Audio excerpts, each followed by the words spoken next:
আমরা সবাই আসলে আশা করি যে আমরা যে ডক্টরকে দেখাবো সেই ডক্টর যেন একজন গুড ডক্টর হয়। তো সেই গুড ডক্টর হতে গেলে একজন ডক্টরের কি ক্রাইটেরিয়া থাকা উচিত সেটা আমরা আজকে আলোচনা করব। তো প্রথম ক্রাইটেরিয়া হলো যে একটা মেডিকেল নলেজ, যে ক্রাইটেরিয়া যেটাকে বলি মেডিকেল এক্সপার্টাইজ। তো একজন ডক্টরের মেডিকেল তার নলেজ সম্বন্ধে ডিটেলস তার ধারণা থাকা উচিত।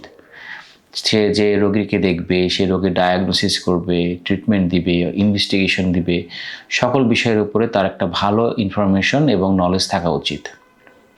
এটা হলো একজন ডক্টরের প্রথম ক্রাইটেরিয়া। আচ্ছা, এরপরের দ্বিতীয় ক্রাইটেরিয়া হলো যে কমিউনিকেশন স্কিল। তো কমিউনিকেশন স্কিল একটা বিশাল বড় একটা টার্ম। তো এখানে doctor to patient relationship, doctor two doctor relationship, doctor to other society member relationship, এটা একটা ওতপ্রোতভাবে জড়িত। তো এখানে আমার বা যে কোনো একজন ডক্টরের, একজন গুড ডক্টরের আসলে যদি তার কমিউনিকেশন স্কিল ভালো না থাকে তাহলে কিন্তু সে রোগীর সাথে তার তথ্য আদান প্রদান করা ঠিকমতো হবে না। অ্যাজ ফর এক্সাম্পল, মনে করেন যে একটা ডক্টর সে লোকাল ল্যাঙ্গুয়েজ সে ঠিকমতো বোঝে না, কিন্তু সে রোগী দেখছে লোকাল এরিয়াগুলোতে। তো লোকাল রোগীরা যে ভাষায় তাকে বোঝানোর চেষ্টা করবে সে কিন্তু বুঝতে পারবে না।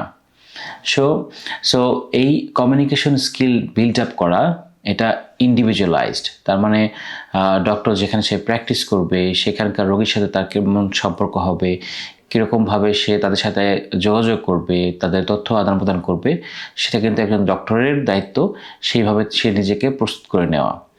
এখন একজন বরিশালের যে ভাষায় কথা বলে, এখন আমি যদি সে ভাষাটা না বুঝতে পারি তাহলে কিন্তু সেটা আমার জন্য দুর্বলতা, রোগীর জন্য নয়। সো একজন গুড ডক্টর হতে গেলে ডক্টরকে অবশ্যই তার কমিউনিকেশন স্কিলটা বাড়াতে হবে। এরপরের যে গুণটা একজন ডক্টরের থাকা উচিত সেটা হলো ইমপ্যাথি অ্যান্ড সিম্প্যাথি। ইমপ্যাথি এবং সিম্প্যাথি এই কথাটা আমরা অনেক ক্ষেত্রে গুলিয়ে ফেলি, এর মধ্যে কিন্তু অনেকাংশে ডিফারেন্স রয়েছে। ইমপ্যাথি হলো যে রোগীর যে কষ্ট বা একজন মানুষের যে কষ্ট সেটা যদি আপনি তার নিজের মনে করে ফিল করতে পারেন সেটাকে আমরা বলি ইমপ্যাথি। সো একজন গুড ডক্টরের অবশ্যই এমপ্যাথেটিক হতে হবে।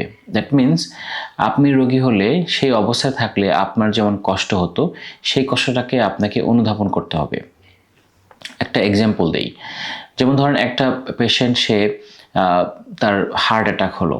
তো হার্ট অ্যাটাক হয়ে তার যে পেইনটা হচ্ছে, তো ডক্টর যদি না বুঝতে পারে যে পেইনটা তাকে কেমনভাবে এফেক্ট করছে তাহলে কিন্তু সে তাকে সঠিক চিকিৎসা বা ভালো মতো চিকিৎসা দিতে পারবে না। সো একজন ডক্টরের অবশ্যই হওয়া উচিত একজন এমপ্যাথেটিক ডক্টর হওয়া উচিত। সিম্প্যাথেটিক সে হবেই, দুঃখ পাবে কিন্তু দুঃখটাকে ফিল করতে হবে। সো এই জন্যই একজন গুড ডক্টরের উচিত এমপ্যাথেটিক হওয়া। এরপরের যে ইম্পর্টেন্ট স্টেপ সেটা হলো প্রফেশনালিজম। সো আপনি একজন ধরেন ডক্টর হলেন কিন্তু আপনার মধ্যে প্রফেশনালিজমটা নেই। অ্যাজ ফর এক্সাম্পল, যে আপনি পাংচুয়াল না, মানে রেগুলারিটি মেনটেন করেন না। আপনি একজন খুব ভালো ডক্টর, খুব আপনার ভালো নলেজ আছে, রোগীর সাথে কমিউনিকেশন স্কিলটাও অনেক ভালো, কিন্তু আপনি রেগুলারিটি মেনটেন করেন না। আপনি হয়তো হসপিটালে যাচ্ছেন একদিন, তারপরের 5 দিন যাচ্ছেন না, আবার 4-5 দিন পরে যাচ্ছেন, তাহলে কিন্তু আপনার সাথে যতই কমিউনিকেশন স্কিল আপনার ভালো থাকুক না কেন, এক্ষেত্রে কিন্তু রোগীর চিকিৎসা ক্ষেত্রে আপনার অবশ্যই হ্যাম্পার হবে।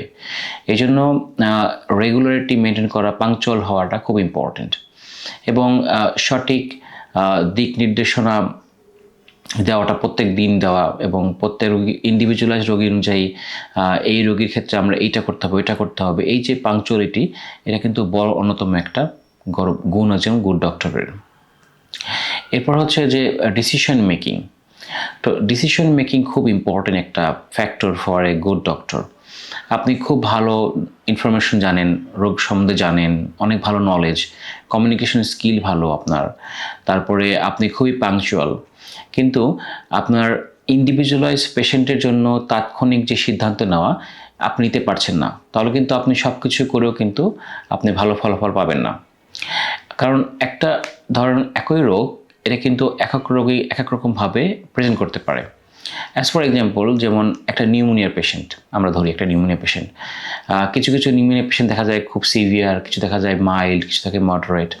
তো আপনাকে এই ক্যাটাগরিগুলো ভাগ করা, প্লাস হচ্ছে হলো কোন রোগীর ক্ষেত্রে কোন ধরনের ওষুধ দিয়ে তাকে চিকিৎসা করতে হবে।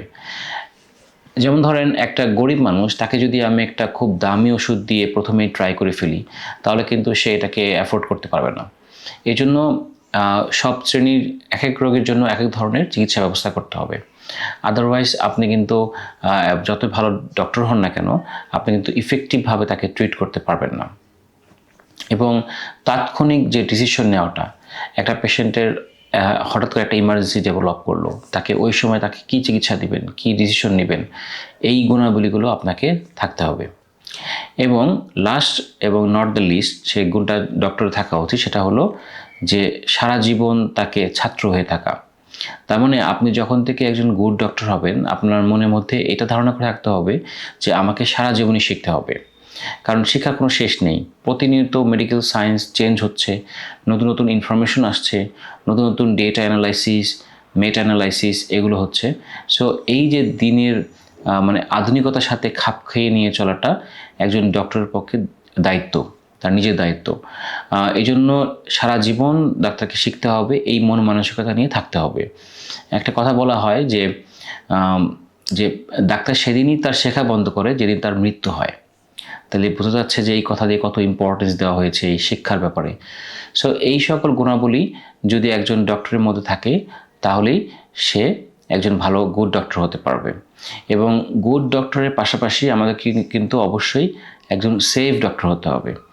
সেফ ডক্টর মানে হলো, অ্যাজ ফর এক্সাম্পল, মনে করেন যে আমি একজন ড্রাইভারকে যদি আমি ঘুমের ওষুধ দিয়ে ফেলি, তার ঘুম হচ্ছে না, কিন্তু আমি তাকে বড় ঘুমের ওষুধ দিয়ে ফেললাম, তাহলে কী হবে, সে কিন্তু অ্যাক্সিডেন্ট করতে পারে।